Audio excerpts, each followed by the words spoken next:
Hello दोस्तों, स्वागत है आपका नुक्ता चीन पर। मनोज बाजपेयी कम ही निराश करते हैं, न सिर्फ अभिनय के मामले में बल्कि अपनी फिल्मों के चयन में भी। स्क्रिप्ट के प्रति उनका विशेष अनुराग रहता है। उनका खराब अभिनय और खराब फिल्में कम ही हमारी नजर होती हैं, लेकिन डायल 100 देखते हुए आप कई बार सोचेंगे कि उन्होंने एक बासी कहानी को बासी ही अंदाज में कहने वाली फिल्म को आखिर क्यों स्वीकारा। ना तो इस फिल्म का निर्देशन परिपक्व है, ना स्क्रिप्ट में कोई दम है, ना ही सस्पेंस रोंगटे खड़े करता है। ऊपर से संवाद तो माशाअल्लाह इतने साधारण है कि अगर स्कूल के बच्चों को क्रिएटिव राइटिंग की किसी प्रतियोगिता में इस फिल्म के दृश्य बताकर संवाद लिखने को बोला जाए तो वे बच्चे ज्यादा कल्पनाशील संवाद लिख लेंगे।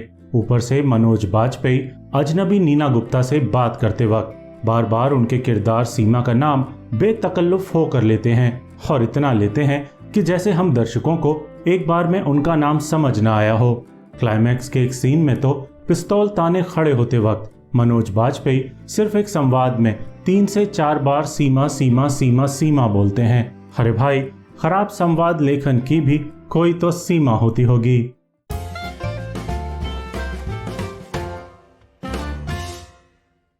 कई जगह सीन कंस्ट्रक्ट करने में भी ऐसी त्रुटियां हैं जो कोई भी गंभीर फिल्मकार अपनी फिल्म के फाइनल कट में स्वीकार नहीं कर सकता है।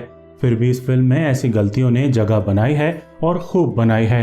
कुछ सीक्वेंस में हीरो किसी शॉट में एक दिशा में देख रहा होता है तो उसी सीक्वेंस के ठीक दूसरे शॉट में दूसरी दिशा में देखने लगता है, अर्थात कंटिन्यूटी का फिल्म में ठीक से ध्यान नहीं रखा गया है। एक सीन में तो मनोज बाजपेयी रिवेंज लेने निकली नीना गुप्ता के बारे में बात करते वक्त उनके किरदार का जेंडर तक बदलकर उसे पुल्लिंग में संबोधित करने लगते हैं। वे कहते हैं मतलब वो हम में से ही किसी से बात कर रहा है। एक दूसरी जगह नीना गुप्ता चलती कार में साक्षी तन्वर को चाटा मारती हैं, लेकिन चाटा लगने से पहले ही हमें चाटे की आवाज सुनाई दे जाती है। और तो और कमबख्त चाटा भी ठीक से नहीं लगता है।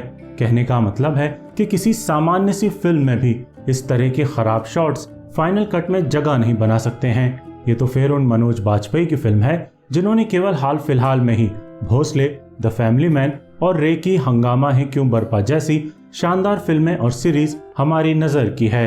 डायल 100 से जुड़े बाकी लोगों को कम से कम अपने मुख्य अभिनेता के स्तर का तो ख्याल रखना ही चाहिए था।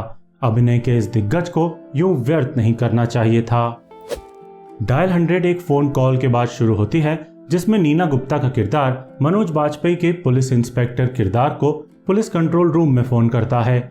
यहाँ से फिल्म में फोन की अहम भूमिका शुरू हो जाती है और दो अजनबियों की आपसी बातचीत के आधार पर ही फिल्म में सस्पेंस और तनाव को साधने की कोशिश की जाती है। लेकिन अफसोस कि इसमें भी फिल्म को कोई खास सफलता नहीं मिलती। फोन बूथ से लेकर द टेकिंग ऑफ फेलम 1, 2, 3 जैसी दर्जनों विदेशी फिल्मों में हम देख चुके हैं कि नायक और खलनायक फोन पर हुई बातचीत के माध्यम से किस ऊंचे स्तर का तनाव रचने का मादा रखते हैं। डायल 100 ऐसे क्राफ्ट के नजदीक से भी गुजर नहीं पाती है और ऐसी यथार्थवादी सिचुएशंस रचने तक में ठीक से कामयाब नहीं हो पाती है जो कि हमारे दिल की धड़कनें बढ़ा सकें। इसके अलावा फिल्म के लेखक निर्देशक रेंसिल डिसिल्वा से पूछा जाना चाहिए कि आखिर ऐसा कौन सा बाप होगा जो अपने बेटे को खुद खतरे की तरफ धकेलेगा, ये जानते हुए भी कि खल चरित्र के सर पर खून सवार है और उसने नायक की पत्नी तक को अगवा किया हुआ है। और फिर ऐसी कौन सी महिला होगी जो आधी रात के वक्त किसी अजनबी को अपने घर में एंट्री देगी और फिर उसे आराम से हाउस टूर तक करने देगी। ऐसे 2-4 नहीं कई लूप होल्स इस फिल्म में है।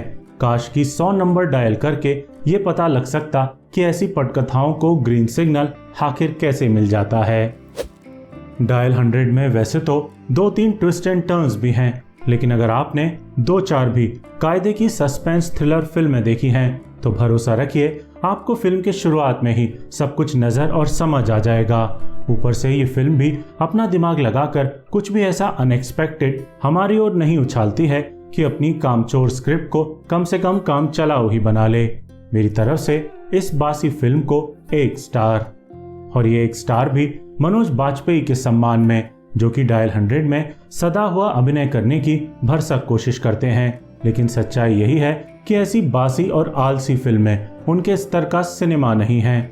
नीना गुप्ता और साक्षी तन्वर को भी ऐसे अति साधारण सिनेमा से दूर ही रहना चाहिए। शुक्रिया।